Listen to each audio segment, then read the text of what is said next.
Story. एक दिन गौतम बुद्ध अपने शिष्यों के साथ एकदम शांत बैठे हुए थे। उन्हें इस प्रकार बैठे हुए देख शिष्य चिंतित हुए कि कहीं वह अस्वस्थ तो नहीं है। एक शिष्य ने उनसे पूछा कि आज वह मौन क्यों बैठे हैं, क्या शिष्यों से कोई गलती हो गई है। इसी बीच एक अन्य शिष्य ने पूछा कि क्या वह अस्वस्थ हैं, पर बुद्ध मौन रहे। तभी कुछ दूर खड़ा व्यक्ति जोर से चिल्लाया, आज मुझे सभा में बैठने की अनुमति क्यों नहीं दी गई है। बुद्ध आंखें बंद करके ध्यानमग्न हो गए।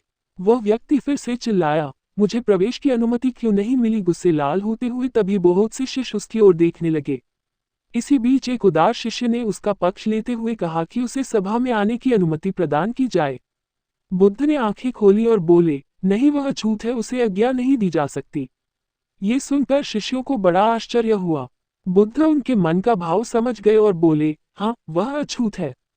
इस पर कई शिष्य बोले, हमारे आश्रम में जात पात का कोई भेद ही नहीं है, फिर वह अछूत कैसे हो गया। तब बुद्ध ने समझाया, आज वह क्रोधित होकर आया है।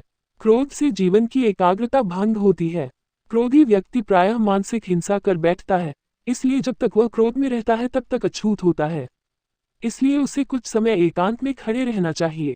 क्रोधित शिष्य भी बुद्ध की बातें सुन रहा था। पश्चाताप की अग्नि में तप कर वह समझ चुका था कि अहिंसा ही मनुष्य का महान कर्तव्य व परम धर्म है।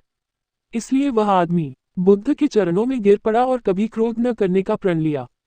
बोध आशय यह है कि क्रोध के कारण व्यक्ति अनर्थ कर बैठता है और पश्चाताप उसे बाद में होता है, जिसका कोई लाभ नहीं मिलता। इसलिए हमें क्रोध नहीं करना चाहिए।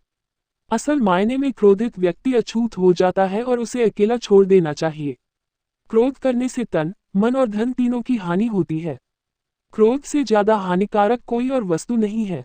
शिक्षा आशय यह है कि क्रोध के कारण व्यक्ति अनर्थ कर बैठता है और पश्चाताप उसे बाद में होता है, जिसका कोई लाभ नहीं मिलता। इसलिए हमें क्रोध नहीं करना चाहिए।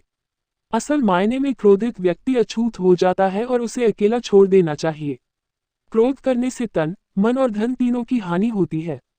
क्रोध से ज्यादा हानिकारक कोई और वस्तु नहीं है।